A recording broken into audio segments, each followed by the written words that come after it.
Hello guys, welcome back to my YouTube channel. उम्मीद करती हूँ कि आप अभी अपने घर अस्वस्थ और मस्त होंगे। आज जैसे कि आप सभी जानते हैं, बच्चों के एग्ज़ाम ओवर हो चुके हैं, फाइनली एग्ज़ाम। तो बच्चों की 10-15 दिन की छुट्टियाँ पड़ी हैं। तो काफ़ी टाइम से हम अपने घर पे नहीं गए, तो हमने सोचा चलो गांव चलते हैं इस बार छुट्टियों में। तो मेरा भाई आ रहा था मुझे लेने। उसने एक दिन फ़ोन पहले ही फ़ोन आया कि तो मैं कल आ रहा हूँ, रात को अब पहुँचूँगा। तो मैंने दिन में सारी पैकिंग वगैरह थी जो मैंने कर ली थी। मैंने कहा, वो बोला था मैं रुकूंगा नहीं, तो मैंने कहा चलो ठीक है, पहले पैकिंग वगैरह ही कर लेते हैं, क्योंकि सबसे इंपॉर्टेंट होती है पैकिंग। अगर कहीं कुछ छूट जाए, और बच्चों के साथ तो कपड़े एक्स्ट्रा वगैरह सारा सामान लेके जाना ही पड़ता है, दोनों बच्चे भी छोटे हैं। तो मैंने पैकिंग वगैरह सारी फ्री कर दी थी। भाई भी रात को आ गया था, तो दोपहर के टाइम हम निकल गए थे। और जब मार्च के महीने में अभी काफ़ी तेज़ धूप होने लगी है, गर्मी जैसी थी, तो बस हम निकल गए थे।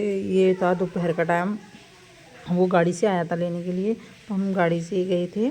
और काफ़ी मौसम गर्मी जैसा था, तो फिर चलो हम निकल गए थे। रास्ते में पहुँचते पहुँचते हमें थोड़ी बहुत भूख लगी थी। वैसे तो मैं घर से खाना बना के ले गई थी, फिर हमने थोड़ा बहुत बाहर से भी खा लिया था, क्योंकि बच्चे होते हैं तो बोलते हैं मम्मा ये खाएंगे, वो उनको घर का खाना ऐसे ही। तो पहुँचते पहुँचते हमें काफ़ी रात हो गई थी चंडीगढ़ से। तो बहुत लेट हो गया था पहुँचते पहुँचते। तो बस रास्ते में हम जब जा रहे थे, तो बहुत सी जगह शादी वगैरह हो रही थी मार्च के महीने में। तो बस ये शादी वगैरह की मैं कुछ वीडियोस ली, फ़ोटो वगैरह। और बस पहुँचते पहुँचते हमें कम समथिंग 10-10:30 के हो गया था, और बच्चे भी बहुत परेशान हो गए थे। बस रात को फिर हम भाई के घर पे ही रुके थे। ये बस सुबह के टाइम फिर हम गाँव के लिए निकले थे वहाँ से। तो ये सुबह के टाइम की वीडियोस है बस। तो अपने गांव में प्रवेश किया। ये हमारा स्कूल है जिसमें मैंने पढ़ाई की थी, और ये गांव की गलियां हैं।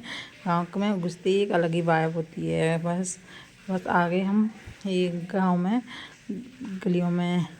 तो बहुत ज़्यादा बच्चे भी एक्साइटेड हो रहे थे जाने के लिए। काफ़ी टाइम से नहीं आए थे, समथिंग हम गर्मियों की छुट्टियों के ही आए थे। तो बस गाँव में पहुँच गए थे। बच्चों को भी बहुत ज़्यादा वो हो रही थी, और हमें भी। सब बोल रहे थे कब आओगे कब आओगे। तो बस पहुँच गए थे फाइनली। बच्चों गाड़ी से एकदम उतरे और सीधे भाग लिए अंदर जाने के लिए। और गाँव में आओ तो एक अलग ही वो होती है। काफ़ी टाइम के बाद आए थे ना, तो इसलिए थोड़ा अच्छा लग रहा था। और भी गाँव में मौसम शहर के अपेक्षा ठंडा था, और कभी थोड़ी थोड़ी धुंधल सी भी हो रही थी। ये गेहूँ वगैरह कट रहे थे इस समय, और खूब सारे गाँव में बेर लग रहे थे, ये बहुत सारे। अरे बस हमने सुबह ये बेर तोड़े, बड़े मीठे मीठे थे। मुझे चंडीगढ़ की याद आ गई। एक दिन मैं चंडीगढ़ में बेर लेने गई थी भाई, मुझे 40 रुपए के इतने से बेर मिले, और वो भी अजीब ही से थे। तो मुझे अपने गांव की याद आ गई है। तो बस फिर सुबह बनाई थी ये दाल की पकौड़े और चटनी के साथ हमने एंजॉय किया। तो आपको मेरी वीडियो कैसी लगती हैं, प्लीज़ लाइक और कमेंट कीजिए, और शेयर भी करना।